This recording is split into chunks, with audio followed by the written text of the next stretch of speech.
Hello, everyone. Welcome back to BetSperts Golf Ryder Cup 2023.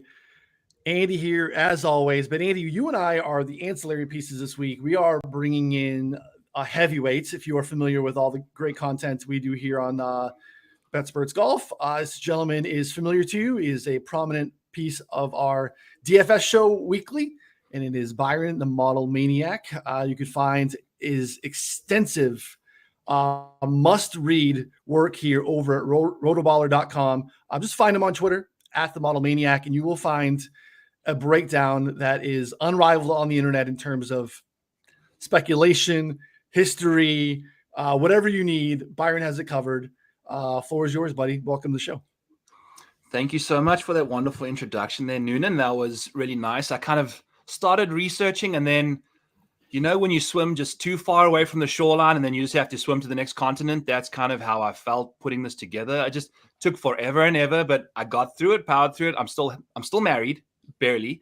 And it's been, it's been a fun week of prep. So I'm hoping all that pays off. Got some fun bets out there and really looking forward to, I've seen some practice matchups already, practice pairings that might be going nicely with how I projected a few guys. So we'll see how that works out. But the speculation sometimes the best part about this, because we're currently sitting at a situation where Europe and USA are pretty much a coin flip. So we'll get into that stuff. But it's exciting. That's been the fun part about the last day or two is the speculation on who's playing with who for practice rounds, and then as soon as we get all excited, they throw some cold water on that because I think it was Will Gray has the quotes from Xanders. They're saying they're going to mix and match yet still. So I think nothing is set in stone. I think maybe some of the European partnerships are a little more set in stone than some of the American ones. It'll be interesting to see what they decide to do. Honestly, with like the whole, I guess basically everybody near the top, those 8, there kind of seems like there is some mix and match. Feels like the Burns has a partner. And then the next 10 guys, I wonder what we're going to do with. So I'm excited to see what they roll out. I'm excited to hear your thoughts on it. And I'm dreadfully behind on this because the NFL eats up so much time. I'm excited to ruin my sleep scheduler, just to be a fucking I'm probably going to take this out on my family when I'm grumpy on oh my God. Because then Sunday is not only Ryder Cup starting at like 6 a.m. You're central. We're all central here. So it's like 6 a.m. our time. There's also a American football in Europe at like 8:30 our time. Oh my God. So football starts extra early, and then you have football all day. I'm going to be a disaster by the end of the day. Just meet me at the border of Minnesota and Iowa. I know. Maybe I'll go to Diamond Joe and just chill at Diamond Joe all day. It's going to be a busy with Falcons, Jags, whatever in the London game, the first one. So it's we get started early on Sunday. It's going to be very interesting. So we are in Rome. So again, I feel like if you're hanging out with us and you're sweating Ryder Cup bets, you probably have some idea. But we alternate every other year, and then we rotate in terms of being on American soil and European soil. We are back in European soil here, countryside of Rome. Marco Simone Country Club. You have probably heard at some point that it has been a very long time, 1993, since the U.S. has gone over to Europe in taking this bad boy down. So they're looking to kind of break the mold here. This course is something we've seen of late. Last, I believe, 3 years, it has hosted the Italian Open. So we get a little bit familiar with it. Elevation changes are something you've heard a lot about. You've been talking, beforehand. Like I said, Byron and I were over at the BMW, got over there in practice rounds, and it was real slow, and got to talk to some caddies even about what their thoughts were if they've gone over there. And they hadn't and were regretting not getting over there and not looking forward to this walk because allegedly it is a absolutely brutal walk, especially in the back 9, very, very physically demanding, thick rough, which is an interesting kind of way that we've seen. Hey, look, the U.S. hasn't really won over in Europe. They've done a really good job, and every home course is able to set up to have a home field advantage. But the interesting, I think, thing here this week is how do you really do this when you kind of look at the makeup of the great Euros as well? They're also built like the great Americans. They want to bomb it out there. So fairway finders seem to be in an advantageous spot, but we'll see. There's some fun, especially match play type holes with these drivable par fours, all the par fives that can be reached into for most players. What have you heard about the course in terms of what you've done here, Byron? Are you pulling in any sort of like shot distribution that we've seen from the Italian Open, anything like that, where we kind of, what I ask you, knowing that you absolutely have? Yeah, absolutely. So the fun part about this is it's not necessarily going to be like this general advantage by having just thick rough and accuracy being like prohibitive of success here. You want, like we saw at La France, it's going to be different. Like you said, these European golfers have tailored their golf game to the PGA Tour, so everyone's playing the same style of golf. But when it comes to alternate shots or pairing up with foursomes, 4 balls, I'm kind of curious to how these captains are going to put these guys together, because you can go with guys that are very similar in nature. So you're going to provide a steady flow of birdies throughout holes, in 4 ball, or you could kind of tailor guys to, like, Max Homa is going to be a really key piece for USA because he is the leading par 3 scorer on the PGA Tour. 3 of the 4 par 3s come on an odd hole distribution. And then the other holes, the even holes, are driver intensive. And then you want to hit a long iron after that drive. So those are how the holes are going to break out. You can have very good drivers that need to be good wedge players, and then you need bad drivers that can be very good long iron players. And that's how I think these matchups are going to be put together. And that's why Xander and Patrick Cantley are such a good duo, right? So they're such a good driving team with Cantley, and then Xander just dominates with the long iron. So it's going to be really interesting to see how that goes out and how, these captains send these boys out in pairings. Yeah, Andy, we've been talking about, we spent the back end of a lot of shows just talking about the roster construction here and how we were going to get here. And now we're finally here. And at the time, we're talking about Europe being priced out 2 to 1. Slowly moved down to, plus 180 to plus 165. And here we are. And again, there's a lot of different offerings. There's just some books have very limited offerings. Everyone, for the most part, is going to offer a finishing position, who's going to win, or to lift the trophy, which I think makes a big difference because, yes, ties are rare, but tie is an option. So you want to make sure you're not betting into a 3-way market.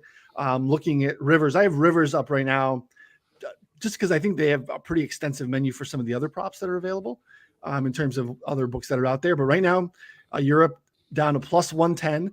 This is the shortest we've been able to get the US, around minus 140. Again, just some people have old tickets.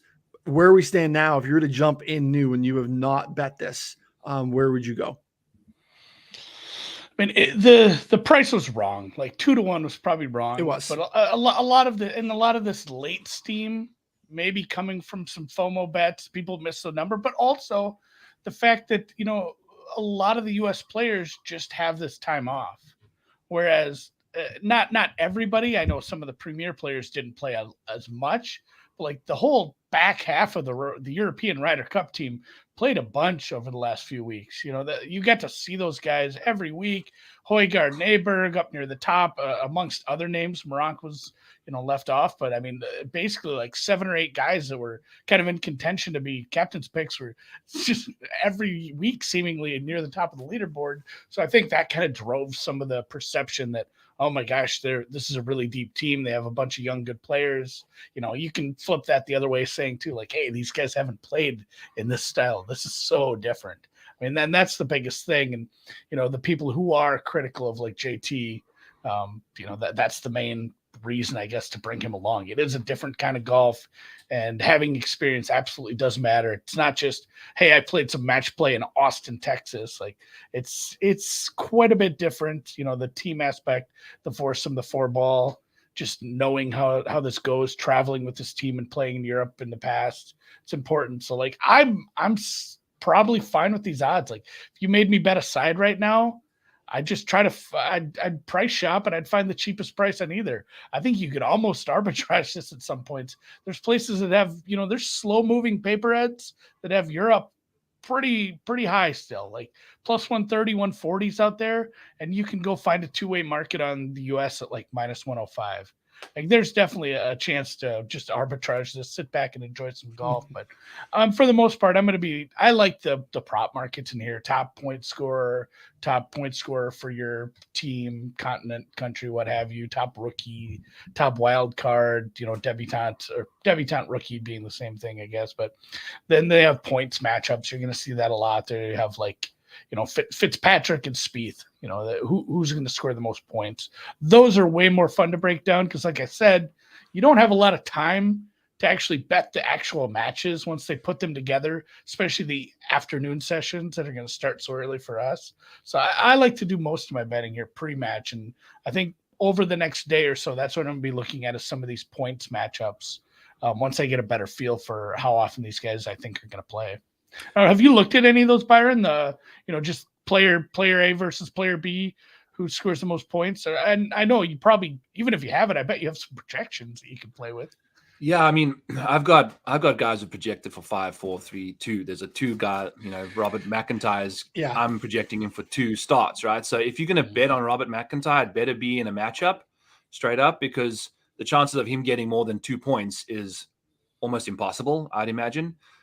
So those kind of things are interesting, and you can find it all in that article. But Andy, I want to mention, like, the Ryder Cup is passion infused. Like, how passionate are you going to be sitting in your bed at like 2:00 in the morning, think, I just arb myself out of this bad boy. I'm loving life. Like, don't you want to sit there just heart pounding, watching your $100 sitting on USA? Like, yeah, like stick with them. You got on the bus early. You're on the right side of the number. Hang with them. Like, don't arb out of this thing. Enjoy it. Like, this is a passion-infused contest.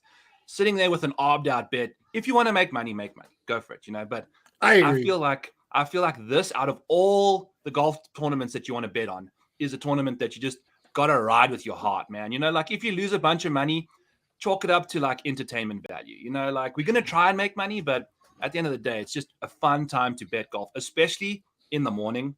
We need something to keep us awake, right? So sitting there with an arb bet is going to put you into dreamland before you know it. So if you made me pick a side, you're up. Yeah. I mean, I'm sitting. If you can find a plus 120 or better, like, it's still a good bet. It should probably be right around to pick them. Again, this has to be a two-way market, and the one that says to lift the trophy is not the same, as Noonan pointed out. See that market, like, oh, this is the best. I have a better price on Europe, or Europe to win to lift the trophy. It is a little different, although in Europe's case, you're probably going to get a worse price, because in the case of a 14-14 tie, Europe would lift the trophy without winning, because they would the US would lift the trophy, because they won the previous matchup. Huge gaffe almost. But yeah, since US we weren't going to let you get there, is the current trophy holder, that's why you're going to get a different price on to lift the trophy. Europe has to win 14.5 to 13.5 or better, whereas US can lift the trophy at 14-14. So don't be confused or don't make a wrong bet like that and be really sad once we end up with a very unique situation. Although, as close as this is, I don't know. I don't see either team getting to 16 here unless something crazy happens. So tie is in the cards, guys. I mean, a US blowout would surprise me, I guess. Yeah, but I don't know. We had one obviously last time at Whistling Straits. I think part of it too. So, like, yes, over the top you can bet US versus Europe. I'm very torn because I have early Europe money, but I do really get into this event, and I don't hate my country. I'm very grateful to live here. I wouldn't consider myself like uber patriotic, but during that 3 days, I feel like it is US or like nothing, and so now I feel like, do I really want to turn that on Friday morning and be like, I know, Vic's on the wall. I love Rory. I know Andy doesn't. Rom, like, I'm very pro Rory in a normal event. A lot of Europeans, but like, man, it's the States. I want to be pulling for our guy. So I'm torn trying to find ways to get back in. And I just had a fresh infusion of like my European heritage, because I had family visiting from Germany. It's like, shit, I am European, aren't I? I was not born in America. I'm not a refugee. That's the wrong word for it. Very, very wrong word for it. An immigrant. I guess I just living the American dream. So I love America too. But yeah, I'm sitting on a small very small early Europe bet. So I won't be arbing out with the American price. I'll be cheering for that. And mostly, like I said, mostly the prop bets that I'm going to get involved with some of these, players over 1.5 points scored, things of that nature. And to Byron's point too, there is so much passion. And it's just something you don't see. You don't see this in even the other match play events, the other team events you're seeing. The closest thing we've come to this recently is, crazy enough, is the fucking Canadian Open, where we had the playoff and you had like the 3 or 4 Canadian guys walking around with Taylor, cheering on over. I mean, how many holes did we do in that playoff? 4 or 5? Yeah. And then you had a couple of the guys from the UK walking with Tommy and cheering him along. And I remember that. I'm like, this is great. Like, we need more of this where, these countrymen are walking along and, going for it. And that's the fun we had with, previous Ryder Cups, is just the team aspect. And, the pressure is so different because you've not let anyone else down but yourself if you bottle something late. But man, you got those 11 guys and all your captains watching you with these. It is a very, very different kind of pressure. And that's where some of these guys with a little less experience, I worry about. Yeah. So Andy, what you're trying to say is more champagne and more rogue security guards. Yeah. Oh yeah. Don't tackle anybody though. God, that was super funny, but my God, best we'll never have a better Canadian Open. Like, it was awesome. The long putt and the tackle and the champagne. So awesome. Yeah. So hopefully we have as much fun on Sunday here in Rome as well. Yeah. I just want to mention real quick about like just the general 2 teams. So Whistling Straits, we had no Phil, we had no Tiger, I think those 2 guys were like kind of cancerous to the team environment in a way or not cancerous, but they're almost bigger than the team at this point. Yeah, it was like, where's the vibe? The team just never had any chemistry. Whistling Straits, that team looked so together, and its majority of those guys are back again. Going back to the European side, Ian Poulter and Sergio Garcia, I think, have collected 42 points in total over their Ryder Cup career, and that's like 4 or 5 more points than the entire now European Ryder Cup team. So I don't know if they're going to play that big of a role, but holy cow, have those 2 guys been anchors and influential in that locker room. And now they're not there. They don't deserve to be there, but if they were in their prime, they're not in the team right now. And they're missing those 2 dudes. And those 2 guys have been sensational in Ryder Cup. So it's 2 very different teams. I know there's 30 years of history, but we'll see what happens. I just wanted to mention those 2 big instances of team dynamic. Yeah, I think it's important. I think it's a couple of things are really important when we're trying to take the next steps in terms of getting into the prop market. And Byron does a great job in his article of trying to break down these pairings, because a part of it is like you need to understand how they're going to be used, the tendencies that we've seen historically. Like, we haven't really seen a lot of Americans, partially because the team is so strong, play all 5 of the matches. Whereas on the Euro side, I feel really strongly that we're going to see Rahm, Rory, and Vic for all 5. So when you're looking to bet like the most overall points market, you obviously have a leg up on these 3 alphas that are more than likely playing 5. Whereas on the U.S. side, does Scotty play all 5? Didn't in the President's Cup? I mean, obviously, it's hard to look back now. He was like the questionable pick at Whistling Straits. And obviously, has kind of continued to ascend and even solidified it that day, singles and beating Rahm. But I think really the only one that we have that I feel is likely would be Scotty on the U.S. side. So that is a different dynamic. Byron, like, are you leaning on some of the stuff that we've seen in terms of practice rounds? You've said that seems to be lining up a little bit about what you're saying, because that's a big piece where you're going to have someone dragged along by playing. Like, Burns is very interesting to a lot of people because, like, if they really want to make the Bible narrative and send those 2 out together all the time, right? They do, the Bible study buddies, and that brings, Burnsy along quite a bit, right? If he's going to have multiple matches with Scotty. Yeah. So I like you said there, dude. It's a great, because the likelihood with European team not being nearly as deep as the US, those 3 studs are going to be probably playing 5, or at least 2 of them, right? So that's kind of how you want to look at it. Scotty, most likely the guy, maybe Patrick Cantley, I don't know. But if you're going to bet a USA guy, bet him in the top USA market, because the probability of one of those 3 European guys getting a 5-match run and just racking up 4 points, 3.5 points is going to be rough. It's against your US Scotty guy. So bet Scotty, I've got him at top USA at plus 470. And I feel like that's a pretty solid number considering, no one else is necessarily going to be playing that much other golf. I think they're deep enough to just have everyone else play 4 matches. Sam Burns, I think I've got Scotty playing with Sam in 4 balls, where Sam's like variance and variability off the tee. He can make those birdies on random holes. Scotty's going to pound out pars, make the odd birdie here and there, while Sam's just coming from, all over the map. And that's why I don't think they're going to be playing together in 4 sims, because in order for Sam to be on the green putting as much as possible, you're also going to have to put a drive in his hand as much as possible. And I think Scotty's approach game isn't going to be nearly as good coming out of that long fescue that they have there and that very thick rough. Sam's driver not nearly, he's the second or third least accurate driver on the team. So do you really want to pair Scotty with that kind of a golfer, right? I think there's other options that have a more well-rounded game in 4 sims for Sam to get ejected from Scotty's pairing. So I do like Scotty in the top USA market for sure. Yeah, and that one thing I like too about Rivers, and I haven't seen anywhere else, and I've been looking for this morning, is they have basically top 3 in the U.S. market, which is we're not finding that anywhere else, which is something that I like quite a bit. Andy, I'm really torn on some of this stuff, and I want to get your thoughts, and for both of you, because I think it's important. I want to acknowledge that I think that the Ryder Cup is obviously an entity onto its own. It is very unique. It's different than Austin match play. It's different than, Walker Cup, whatever. It's all unique.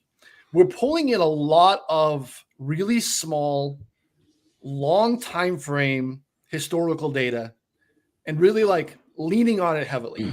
Whereas there's really nothing that is statistically relevant in a 20 match. And if you had 20 matches historically in the Ryder Cup, you're one of the OGs at this point. There's just not a lot of them. So it is statistically, any math guy is going to tell you that is a statistically irrelevant sample size, but we weigh it very heavily. But at the same time, it is a different beast. So I don't really care too much about it, but I, at the same time, want to talk out of both sides of my mouth and say, I know that the Ryder Cup is different, but you want to tell me that Vic went 0-3-2 last time? Well, I think Vic's a little different than he was. Well, you brought up Scotty.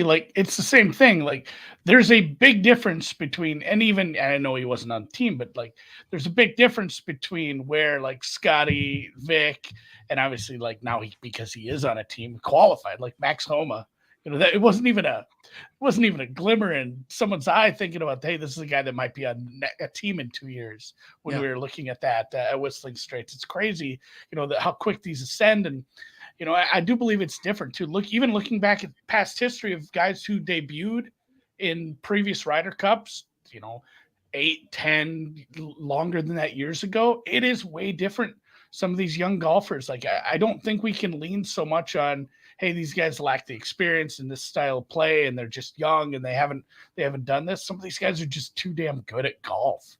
Especially the lower end of the European side. It's maybe these guys are just good at golf, and it's not going to matter if they haven't played because they're just good, and this is their setup. They've been playing, they've been working with the older players on the team, the more experienced guys. I mean, even the President's Cup, I didn't expect Tom Kim to be just draining pressure putts, and obviously the kind of a different thing. It's not as big of a deal, but it's a big deal to everyone playing, and he's out there, and I mean, barely a name at that point. And he's just out there draining huge pressure putts. It's funny, he did lose to Homa in singles, but you can't fault him for that. Homa was playing very well. And I think too, looking at some of these European matchups or the European pairings, I think there's definitely probably some value if you can kind of piece together who's going to play with who a little more. I know you're not going to see guys, just stuck, glued together up and down the board. But if there's a chance that Lowry plays, with Rory, I mean, how many, Byron, how many times do you think right now before Lowry plays with Rory? Twice in foursomes. Yeah. Foursomes. I've got them paired up. I think that's a great combination. So he's plus money for over 1.5 points. Can you beat one of the middling, US players and get a win with Rory once out of twice. Like, that's a good bet. Like, I'm not high on Shane Lowry at all. He hasn't been great for a while now. It's not been good golf. It's been up and down. He's come and gone. And I know we had a caddy change and things got weird, but looking at that, it's kind of a bet on, hey, can Rory go, like 1-1 or better? Maybe you catch that in the fours. Maybe that just catches before we even get to Sunday. There are some, even like Aberg, it's a juicy 1.5, but like he probably plays with Vic a couple times. Like that's a scary pairing if I'm the US. There's definitely value on like the other guy that you think is going to get a couple pairings with some of these top golfers. And yeah, they're going to have to go up against a very good team as well. But fuck, I love a Rory Lowry pairing. Absolutely, dude. And I think what's really interesting there is you mentioned Rory and Lowry. Shane Lowry and Matt Fitzpatrick have won one match in 8 Ryder Cup matches, right? And you think, okay, small sample size, blah, blah, blah. But if you go take a look at the PGA Tour birdie average, you can find both of those guys at the bottom of the adverts, right? Like they're pretty much in the hundreds. They're just not birdie makers. And I think 4 balls, singles, you want to be able to make birdies. 4 sims is a bit of a different beast because I think you're trying to be safer. I think that's where their game style comes into play. Lowry played 2 4-ball matches at Whistling Straits. Like, what are they doing putting him out there trying to make a bunch of birdies when we know he's been horrific at that his whole career? So putting them in a team match where you're kind of scrambling for pars, where these guys do that all the time. Yeah, playing more defense rather than the offensive high-risk game. So like Matt Fitzpatrick and Lowry in the foursomes to me, I like those guys quite a lot in that kind of a format, depending on who they go with, right? So you got to try and remember how do you think the captains are going to send these guys out and which format they're going to be in with who? So like you mentioned there, Rory going to help Shane out tons, make a few more birdies than normal. Also, be way closer to the green than whatever. So I really, really like Shane for over 1.5. If it's, you said one plus money. Yes, plus money to score over 1.5 points. And he might just get the 3 matches, but I getting over 50% on that feels pretty good considering who he's going to be playing with. Like you might be sweating that out, but at the same time, you might, you can live bet on Sunday. There might be a chance to absolutely hedge out of that. If he takes some sort of lead on the front 9 in his match, you can enjoy the rest of your Sunday and just cash some easy money. I'm really turning into like a trader. Like I guess this European blood is just, it's for like, oh, get on the Betfair, and I'm gonna throw an accent in maybe too. Who knows? Come on, I mean, Byron, you're practically European. I mean, they colonized us, didn't they? So... Yeah, I mean, you just Dutch the too long soon? way around. Too soon? Too soon. I tell you, I still got those scabs from the ship when I came over too. But it's, I'm happy to be. I got the I-80 truck stop hat on. Pretty much takes you right through Zach Johnson's hometown, pretty much. And the world's largest truck stop is the only way that you can be an American, right, Andy? So I'm sure you've driven on that multiple times. I've been through it. Yeah, I've taken I-80. Yeah. Let's talk about some other props that I've got you in this. Sure. What do you got in the account already? Yeah. Let's take a peek here. So for top overall, I'm just taking a look at Rory's Ryder Cup record. He's like batting at a 500, which is fine, but he's also Rory freaking McIlroy, and we're getting odds that are much shorter than the other 2 Euros, right? So John Rahm and Victor Hovland to me seem like the top 2 overall point scorers. Like we mentioned, you want them to play 5 matches, and you can get John Rahm on Bet Rivers, I think, for 12-1, which to me, he should be the same as Rory, really, like especially with Rahm's record. Now, Sergio's not involved anymore. We'll see how that goes. But I like just kind of turning Victor and Rahm into a 6-1 bet. Just bet them both. I think there's a 10-1 now on Vic to be the top overall. So you're pretty much getting a plus 550 bet there on those 2 guys. And then you kind of ride with the Americans on the other side for top American, right? So are there any guys outside of those 3 that you're kind of interested in for top overall? Personally, no, partially just because I feel so strongly that those 3 Euros are playing 5 matches. The one that would be interesting to me, if I felt like he was even going to play 4, is, and I don't think he plays 4, And I'm really interested in Brooks Koepka. I wish Brooks was going to play 4. I feel like he might play 3. What are your thoughts on that, Byron? What makes you think he's going to play 3 only?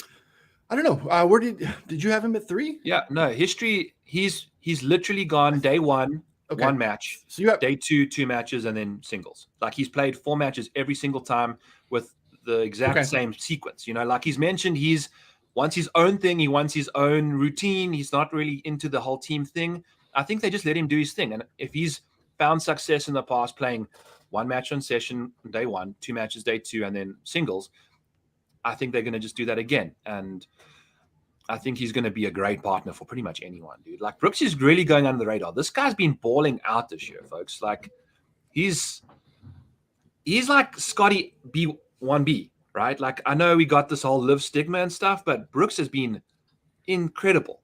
So, and he turns it on in Ryder Cup. I think he's the second best. Yeah, I think he's the second best American. Automatically qualified. Yeah. And only played 4 events. Like, yes, exactly. It's nuts. It was crazy that we were sitting there like this guy's going to automatically qualify without actually like playing on the PGA Tour this year. Like just comes in and crazy. It's the guy walking in barefoot to the course and goes out and shoots a 68. Just like holy shit, this guy just popped in and kind of stole all the points here. But yeah, he should play 4, I think. And yes, okay, he's worth a look. And like. Again, like I'm with Byron. I don't really like any of the US numbers for top overall point scorer, just because like the studs for Europe are going to play 5. It gives them such a leg up. If I'm looking at any of those, again, it's probably like top USA point scorer with some of those kids. I'm curious, what do you project Xander? Are we doing 4 or 5? 4. I think I've got him at 4 as well. I don't think he's playing enough. And the thing is, this can all change. Like we saw with Burns at the President's Cup, you just get on a heater and then you just go. Like you send that guy out, you keep going. Especially if there's going to be good guys that we projected for 4 or 5 for matches that could potentially only play 3 or 4, depending on how badly they're playing. So I've got him at 4. But USA captain's pick for Brooksy is against Colin Morikawa, Jordan Spieth, JT, Ricky Fowler, and Sam Burns. I've got pretty much 4 of those guys only playing 3 times, and then we got Colin potentially playing 4. And I don't trust Colin in singles. I don't trust Colin in pretty much any match, right? So if you're getting Brooks at plus 335 to be the top USA captain's pick, I think that's my bet that I have in that market. And like JT and Spieth, they're only going to play, I think, 3 times unless they start getting hot. And then the same with Burns and Ricky. So yeah, I looked at Spieth. The number was big, and then I realized you might only end up rolling him out once a day on Thursday and Friday. That's probably why that is 5-1 or better. It would be unless I got an indication that Spieth was going to play more. It's probably Brooks or nothing in that market. Rookie point scorer obviously is Maxey's a big favorite there. It's kind of the same thing where I don't know how much Clark and Harmon play. So it's more of just a Homa Burns thing, and at those prices, I'm not interested in that based on just how much Burns might end up playing as a second leg for one of the top players. So there's some of these markets that just I'm probably gonna have to leave them alone and just play over some of the European stuff. And again, once you get an idea if there's some some leakage on somebody's going to play less or more, definitely look at these matchups. Like there's a Xander Hovland matchup where Xander's minus 125 to Hovland for points. And, those are just going to push on a tie. Like that price is probably wrong just based on that might be a 5 and a 3 as far as opportunities. Like yeah, a lot of these, just start looking at the prices, start looking at the opportunities, and there's going to be some numbers that probably look a little off. It'll be interesting to see on Xander. He's probably 3 or 4, whereas I don't know if Hovland sits down, man. Yeah, I don't see it happening. No, I wouldn't sit him. Wow. So I made 2, and I'm gonna have some more. I made 2 bets in and so far, and this is a unique thing again to Rivers. So I bet Vic top 3 Euros at plus 100. Ooh, yes. Vic, yes. He's gonna play, right? The other, I did the same bet with Brooks, top 3 Americans plus 2.25. Oh, sure. baby. So those are the 2 that I made so far. Again, like we're we're just going easy. It's like the top 40 bets. It's like, yeah, you know what? I love this guy this week.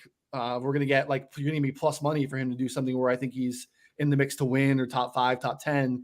Yeah, give me that money. So plus 100 for Vic, and then plus 2.25 for Brooksy. And that's just for their team and inside the top 3 of points. So those are, I haven't found them anywhere else, and I'll continue to dig. Maybe we see markets emerge at different books here. But Rivers was the only one that I saw that allowed you to do. Curious, is it dead heat within the? Yes. Okay. Yeah. Yeah. They're all. That's That's solid. Yeah. Stinks, but it's still. Hopefully, you're not breaking a tie there. Yeah. You want to chat about a top captain's pick that comes from the Euro side, and his name's Justin Rose. Justin Rose has 5 less total matches than Rory McIlroy, but he's got the same amount of points. He's played 4 or 5 matches in every single Ryder Cup appearance he's played in, and he's one of the best putters from 15 to 25 feet on the PGA Tour. He is the best putter from that range. And if you think about where daggers come from on a putting green, it's where you think a guy's not necessarily going to make his putt, and then all of a sudden Rosie's rolling in a birdie on your ass at whatever his age is. What is he, like 40 now? Like the guy's... He's like 43. Yeah. He's pushing 45, man. He is such a stalwart. Now that Ian Poulter and Sergio are out, I think he's going to be one of the backbones of this team. And he's never played less than 4 sessions. I understand it's been a whole Ryder Cup since, like he even missed last times. But he's still been playing really good golf. And if you think about Rose's game, it's like this playing well and then just, triple or a double out of nowhere. Like, just absolutely nukes iron at the RBC Canadian off a freaking par 4. He takes an iron for safety and then jacks it into the pond. Like, that's not going to hurt you as much in match play as it does, in a tournament where you're only losing 1 point to your team on that hole, right? So I think his inconsistencies are really going to be, nullified a little bit here. And, I mean, you're getting an 11-1 for a top captain's pick, which outside of Brooks, you've got Fleetwood, Morikawa, Spieth, Ricky, JT. And then Lowry, Aberg, Nikolai, Sepp Straka, and Robert McIntyre's not even in there because he made the team. But, like the names in that list aren't necessarily going to drive fear into your heart outside of probably like Brooksy, Fleetwood, I'm fading this week as well. I don't really... Okay. Like if you think about Tommy on Sunday, it's been rough for him, right? Every freaking time he's had contentious stuff on a Sunday, putts just don't fall. I'm presuming and expecting the Ryder Cup from Friday through Sunday to be Sunday, Sunday, Sunday. The pressure in a Ryder Cup has to be palpable every single time you tee it up. Now, Sunday pressure is going to be the most, but, Thursday or Friday, Sunday pressure is going to be pretty hectic. And when that putter doesn't function for Tommy, man, it's bad. So, and he doesn't make birdies when that doesn't roll in. So I'm kind of fading him from that regard. And if you take a look at Rory as well, the putter on Sundays disappears. It slowly disintegrates as the week goes along. And if you take a look at his Ryder Cup record, why is Rory McIlroy only getting 50% of his points? This is Rory McIlroy we're talking about, like the world number 3, world number 2, world number 1. So there's these small little traits that these guys might have that I'm kind of leaning into. And I just love Justin Rose in that department. And then your top Euro captain's pick, if you want to kind of avoid Brooks in that department, then you've only got to deal with Tommy Fleetwood, Aberg, Højgaard, Straka, and Lowry. So none of those guys outside of Fleetwood, maybe, and you're getting plus 400 on PointsBet for a Justin Rose top Euro captain's pick point scorer. So that I don't even think he should be on the team. Justin Rose, born in Joburg. That's not Europe. Hey, our South African. I know. After I said like you're practically European, kind of going both ways, whichever one fits my narrative. That's good. Yeah, I mean, he's English, whatever. But no, he had such a great start to the year. Obviously, found the doldrums a little bit in the summer, but the experience and I mean, what we saw at some of those spring events where it's like, fuck, this guy's good again. I remember there was like this weird moment where like, oh my God, it's like Justin Rose and Jason Day, we're back. Matt I mean, Cooch. It was a fun year. It was a fun year of golf for some of these names that were kind of fading into the ether there. And I expect him to play well here. Yeah. And if you look at Cooch's situation. He kind of just went off the boil towards the end of the season, got himself some rest, came out firing right away at the 40 net. Like I think these old dogs, they can't keep going and going and going when you're 42 years old, right? Like now that I'm in my 30s, I know I can't keep going. So it's it's totally cool to just have expectations that Rosie's going to come out nice and fresh as a rose. I think he's going to be just fine. Plus 400 in that market to me is just smash. I just bet it right before the show. So yeah, I'm in on him there. Staring at a plus 350, I thought that was a nice number. But yeah, 4-1 is really nice. Yeah. It's a good look. Yeah, so looking at same market that I talked about earlier, you're looking on the U.S. side, U.S.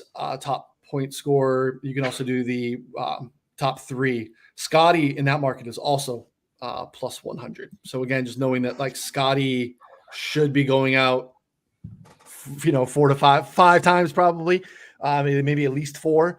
That's probably a pretty good look for folks if you have access to Bet Rivers. So Scotty top 3 again. Dead heat rule I believe is in force there, but still definitely a worthwhile. That Cantley, Xander are next at plus 125. Then you're down to Colin at plus 175, Max and Brooks and Jordan at plus 2.25. So I already in on the Brooks action. I don't know. Brooks is just a killer. Like he's good with any partner. I think Brooks is good at any course. Like whatever, they're gonna make this course hard. The dude plays his best golf when it's a hard golf course. Like I just don't know that I'm not worried about what he did in Richmond Farms in Southern Illinois. I just don't think it really matters. He is still that dude. He proved it this year.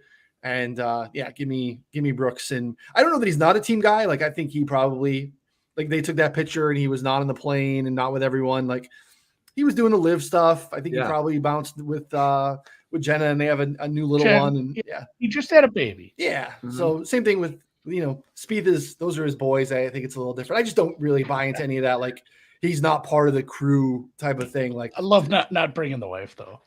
that picture did crack. Yeah. That picture cracked me up. It does remind me of remember the Ricky picture. The Ricky picture is such a classic.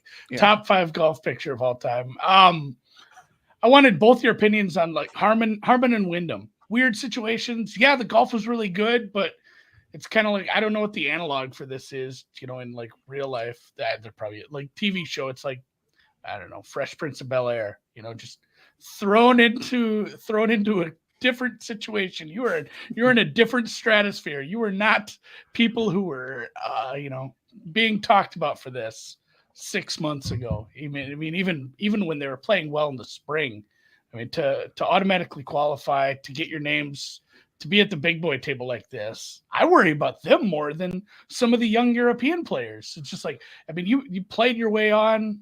And it's a home game for the Euros. It's a home game. You played your way on by getting chosen.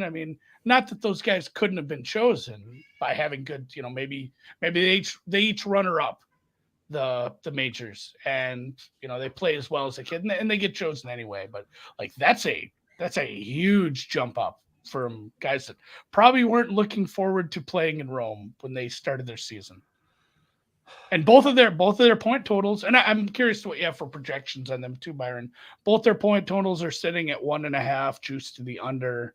I understand that their matchups or their partners might switch around a little from when they do play on Thursday and Friday, but I don't fully understand exactly what to do with them. I have Wyndham Clark playing with Ricky in four balls.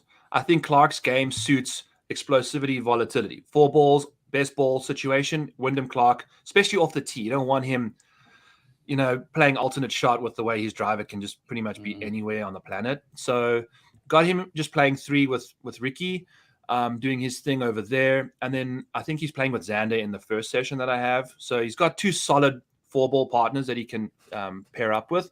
I don't see them rolling him out in alternate shot unless he's really dialed, in those sessions. And then Harman is the opposite. I got him with Colin in both foursome sessions where give me 2 super accurate drivers of the golf ball. One's an incredible short game artist and the other can absolutely complement the other guy's distance off the tee with incredible mid to long iron play, right? So I think Colin and Harman, and guess what? They played together today. Colin, Harmon, and Ricky and Wyndham. So Yeah. Yep. it's kind of, I think they all were in the same four ball. So that'll be really interesting to see how that rolls out. But I think Harmon can be a great complementary foursome player. You know, like he's the best putter in the field. And then you put him with Colin, who's arguably one of the worst putters in the field. Bang, you're looking real pretty, right? And they're both accurate off the tee. So they're going to have manageable around the green misses, you know, from the fairway, all that jazz. So foursomes for those two just seems really ideal to me. And, you know, just giving Colin anyone that can make his putts is just give me all of that, right? So I really like, and Harmon's plus 500 for top rookie, which is an interesting number. I don't, you know, necessarily, I'm not thrilled about it, but, you know, I think the over in 1.5 points for Harmon, especially with Colin in foursomes, I definitely think they're a great duo, depending on what happens. That's probably where it's won or lost. Obviously, a lot of points on Sunday, but if you look at it up and down, it does feel like it's, you know, somebody scoring over 7 on Sunday feels tough with just how evenly matched this will be from top or bottom. But foursomes over the last few, especially in Europe, we've kind of got smoked. We need to be able to figure, and a lot of that is just figuring out the course because of, you know, how that style of play works with somebody hitting your ball. Like the better ball is completely different. Like you just go out there, play, like you said, it's almost like offensive and defensive golf, and that's why they're using guys differently. But if they don't do well at the foursomes, it's going to be, you know, Europe or Tains. And like you said, I think we have some good pairings for it on the U.S. team. I think there are some guys that can play better than what we saw at, you know, Le France. I don't remember the name of that course. What was the name of the course? Le Golf National. Le Golf National. Yeah, it's just something stupid and generic. There we go. Okay, so yeah, foursomes pairings for Team Europe. Matty Fitz and Victor Hovland. Yay or nay? So wasn't I thought it wasn't it Rom? I'm trying to see the foursome that went out. Wasn't it Aberg? Rom Hovland, Hatton, Aberg went out this morning. Let's go. Yes. So that's Rom Hatton. Rom Hatton for sure. Aberg and Vic. For 4 ball, probably. For 4 ball. Yeah. Man, that Rom and Hatton team can run hot. If they spicy. So spicy, dude. It's going to be fun. They can run hot, man. Yeah. So how about specifically before play 14 holes kind of team? Yeah, I don't want to derail it. I want to go back, and this is something that I've seen in some conversations, and I don't think it applies all over the place because almost everyone plays Pro V1. How about the ball? What are your thoughts on Team Euro? You have the Srixon guys with Sepp and with Lowry. Like that's a thing, right? These guys hit the right ball or the ball that they play for a reason. When you're dealing with alternate shot, if all of a sudden I got to hit your Srixon and I'm used to what my Pro V1X does, that is different. Do you factor that all in at all? Do you think that there's any weight to that here? Or I don't know if you've caught any nuggets in terms of specifically the ball. It's something I did not pay an ounce of attention to, but it's obviously a factor, right? Yeah. I mean, obviously these guys, you saw Cam Young just switch up his golf ball a smidge and all of a sudden it's remarkably better, right? Especially with Rory, with how much spin he generates with the driver, you know, the guys that hit it furthest probably are impacted the most.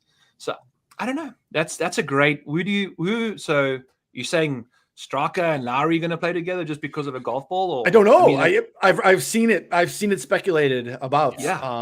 Because of that very piece. So I don't know. I don't know what to make of it, and I don't know off the top of my head of everyone. I just know that the majority of the tour is playing Pro V1s anyway, so it doesn't always matter. Yeah. I wonder how much it matters to those players, or if the captains are taking that into consideration.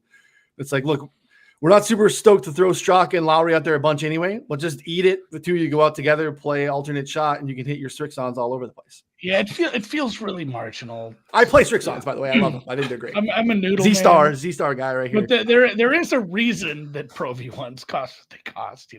Like these guys play with them because they love them. But the feel is different. The spin you're going to get. I mean, just even the feel off the tee, it is completely different. So that's interesting. Yeah. So what's more American than playing with a Kirkland, boys? Oh God, yeah. Yes, that to me, if I'm going into the continent and say, do you want to be an American citizen? Yes, here's the golf balls I play with. I buy them from Costco in bulk. I get my gloves there. It's just so cheap, and you rip through those anyway.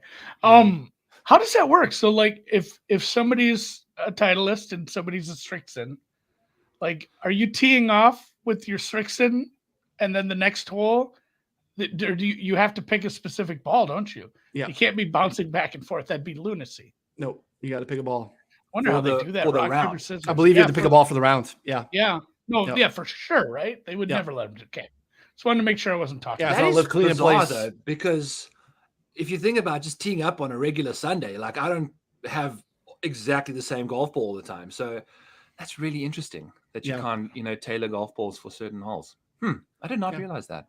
Yeah. And TaylorMade. Maybe there's some TaylorMade guys out there too, right? People are they're playing that. So yeah, it's interesting. I wonder if that'll be. I think it's something to watch for, but I can't think of. I just know that the Strixon thing is unique, and those two on the Euro side both use it. So yeah, it's gonna be interesting. What else we got, Byron? What other bets, tidbits, nuggets you want to share? Things we need to watch for? It's so we got Rory Shane in foursomes. We cool with that pairing? Cool with that pairing. John Rahm and Tyrrell Hatton in foursomes. I really like that pairing. Oh God, that's terrifying to look over there, and they're going to be glaring at you. Yes, that is just team spicy intimidation factor for team, days, right? Team like soccer hooligans. Like those kids are going to headbutt me. Tommy Fleetwood and Seb Straka in foursomes. Okay. Yep, and then let's go to some American foursomes. We've got Brian Harmon, Colin Morikawa, Xander, Patrick Cantley. Which way do you think they roll Spieth and JT out? In four ball or foursomes? Probably four ball. Yeah, I'd agree. What do you have him playing previously? I've got him foursomes because foursomes. Okay. If you just take a look at birdies, just in general, like Spieth's been okay. Like he's actually 80th, I think, on tour. JT's been pretty solid, but if you just think about two guys' games struggling, they're not going to be rolling in birdie after birdie in a four-ball situation, in my opinion. I think with their ultimate strength as a team chemistry, Jordan Spieth and Justin Thomas, is making a four when Spieth is just blowing a ball into France while they're playing in Rome, and making a four from there. Like that's what they do best. And I think, with them both playing so bad right now, it's scary to put them in, playing their own ball. Like I think you can really vibe off each other by playing my brother's ball. I'll got you, I've got you. Whereas my own ball is like, he's got me kind of thing, and it's just like a mess. I was more leaning into shot gain or strokes gain magic beans for Spieth and him just finding the birdies anyway. But I mean, you're probably right. Like, I guess. How many holes do they both do it on? And that's how many you lose. And then they can probably win 60% of the rest of the holes. Yeah. It's not a good team. One of the outcomes that I really want for this entire event. It's not a good partnership. I really want a great JT event. I really want that as a fan. I do like JT. Has been a guy in Rome. I got off obviously this year because it was a rough ride. It's a guy that I do go to often, and I don't know. I think he deserves to be there. Just tough shit. I don't want anything middling. Yeah, I want him to like pick it up and be like, oh my God, he's a team. He's a part of this team, and he was a great captain's pick. Or I want to see him go like 0-4, and not just like 0-4, like 0-4, like just walking off the 13th hole, kind of 0-4. Like, oh no, like JT is broken. Like JT's not even wearing shoes. He's got his shoes and one sock off. Like I'm fully on board with one way or the other. From a entertainment standpoint, I want constant shots of like disapproving ZJ when JT is just bungling it. He's 3 down through 4. The vibes are at an all-time low, honestly, and that's bad for the team. Like that's team vibes is not going to be able to survive that. Even if losing is you're not going to win all the matches, such as life.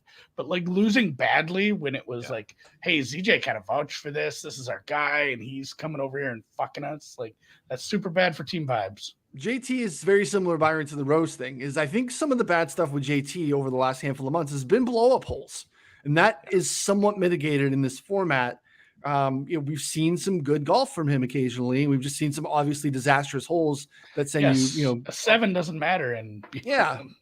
So you're slamming your trunk on a Friday because you buried 2 in the water, and like, I don't know. I feel like, I don't know. I want to see a nice JT event. I think I think it's a paramount for a US win as well. Yes. Well, I'm invested in him now, so we're in, because I'm in on USA plus 100, baby. So it's going to be, if he plays well, that's it. That's the catalyst this team needs.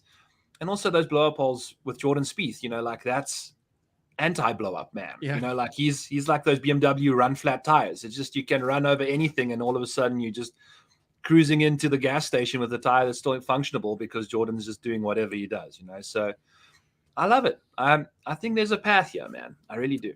So who's the Brooks pairing? What are your Brooks pairings? Because you were working down the Brooks and Max playing 4-ball together, because I don't know how my numbers just had Brooks. I mean, he doesn't really have par 3 stats, but Max on the par 3s is a beast. And then Brooks ball striking, par 5s, par 4s, sign us up for that. Yep. And then I've got Brooksy playing with a certain, where is he here for this other foursomes?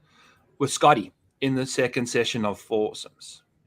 Like, if you're down, best duo, run it out. Dude, that's the best duo. Run him out, boy. Because in that, I wouldn't mind seeing that twice. Yeah. I've got Scotty going with who do I have him with? I got him with Max in the other foursomes on the par 3s. So that's totally fine. Get Max going off the odd holes in both those situations.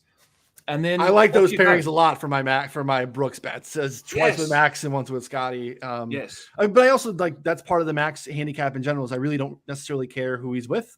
I think that he can kind of carry those things if he's dialed in. And he still gives a crap about this event. Like, he's the presser when teams get announced. I don't know. He's Brooks, and sometimes he's like, meh. But you can tell that he gives a crap. He wanted to be here. I don't know that there's he's not waving the live flag per se. Like, I'm going to rep live, but I think he does want to show up and be like, that's softening every day. That's softening that relationship. Like the DP tour, letting 4 live players just quietly come and play in this event coming up. It's like, all right, this whole thing. It's going to be like, we're not going to be asking, is Cam Smith going to be playing these majors anymore? Like, those guys are just going to play in those majors. That whole thing, I think, is kind of, we've weathered the storm on that one. I do have some doubles here. I'm going to have to find one here for, you can bet top European scorer plus top USA scorer, like a parlay, and they're giving you Ty's win at Bovada Bodog. And there's how many do you have Max playing 5? No, but I have playing 4, but if he's playing well, it's like, well, let's just keep rolling him out, because a Victor Homa or a Ram Homa, 45 to 1 on some of those prices. Like, I'm intrigued by a few bucks on these. What's the price out of Brooks Vic for me? Yeah, Victor Brooks is 30. 30. Yeah. Okay. Don't hate it. Still, this is the Ryder Cup. There's only 24 people doing this thing, so you're getting odds more than there are people in the field. That seems fine still. That's good. That's good logic right there. Yeah. That's sound. All right. What other bets? What's your best bet that you have? Your favorite bet, Byron? Justin Rose, top. What you call it? Wild card. Euro wild card. Yeah. I love that bet. 4 to 1. He's going to be just money. Yeah, 4 to 1 on points bet. Top European captain, total points scorer. Just got to pretty much beat Tommy, I'd say. Yeah, a lot of places will list this as wild card.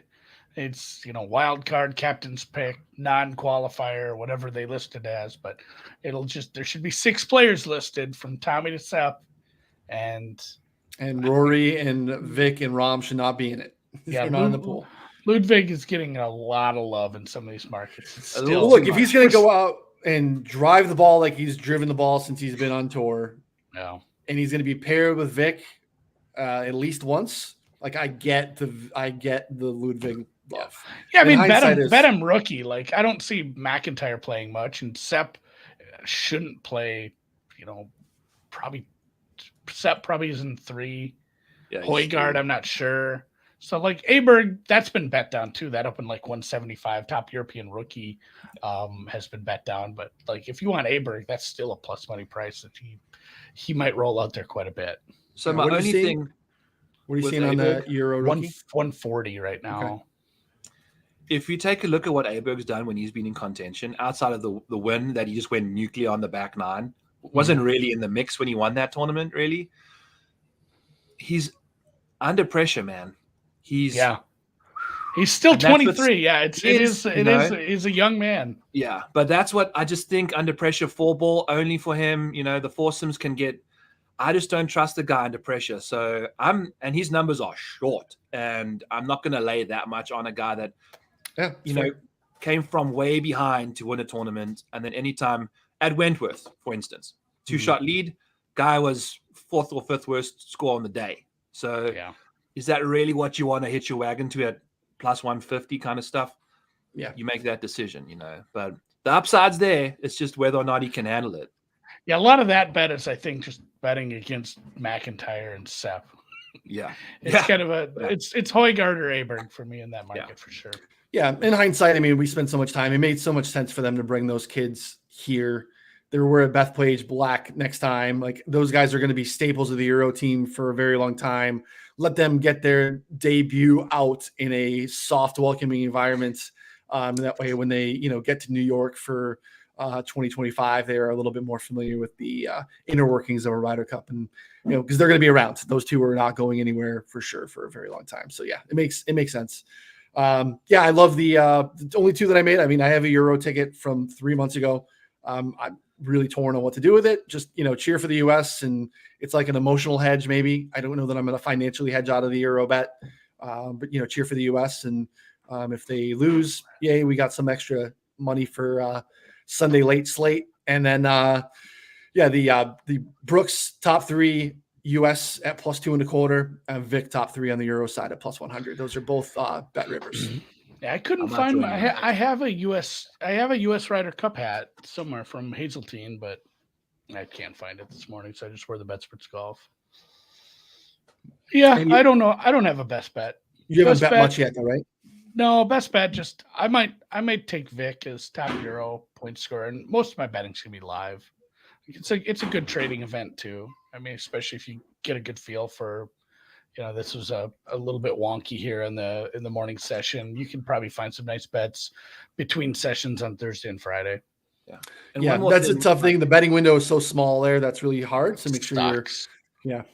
If you're on the 50-50 side of a bet, just wait for these pairings to come out, because you'll know. Like, just hang tight and be ready. I think it's 10 o'clock on Thursday, 10 in the morning. So be ready for those bad boys. And then the moment they announce them, if your guy's in the foursome matchup, go and smash that top overall. If he's not, then you in shit, because you got one less point to get. Yeah. Good stuff. Again, everyone needs to head over to, we'll find Byron on Twitter at the Model Maniac. Great follow, fantastic content. Then you'll be able to find the link out to his rotoballer.com article. That is, again, like, we are, for what we did here in the show to capture in an hour, like, we are just scratching the surface of the amount of detail that is in that article. That is free for you to check out. So over. Yeah, there's a lot in there, but it's great. It's all great. Yeah. And that's another thing where you can start to, like, all right, now you got the pairings. You can start to, splice together some of the information that's in there too. So definitely check that out. You can also head over to betsportsgolf.com. Lots of other great free content that we have over from Ron. He's, put some hole breakdowns, the front and the back nine, some, basic, if Ryder Cup is new to you, you want to get a 101, 50,000 foot view of what this event is and how to follow it. Check all that out as well. So, Byron, we very much appreciate it. Anything else you want to tell the people about? No, that's it. I'll be doing my show tonight at 7 Eastern, and just pretty much talking about the same stuff, but probably showing you a few more screenshots, running you through. I've just built the tool now for matchups. So any of the 3 types of formats, if you just plug that bad boy in there, you can see how those holes and stuff work out for each pairing, odds, even tees, all that jazz, and kind of see if you can find an edge on that. So that's kind of how I've been trying to get people to get involved a bit more on the model side of things. But yeah, that's it from me. Love it. At the Model Maniac on Twitter. Make sure you take care of that. So, anything for the people? Take us out. No, just appreciate it. Enjoy this. Get up early, stay up late, watch some golf. USA. See you guys.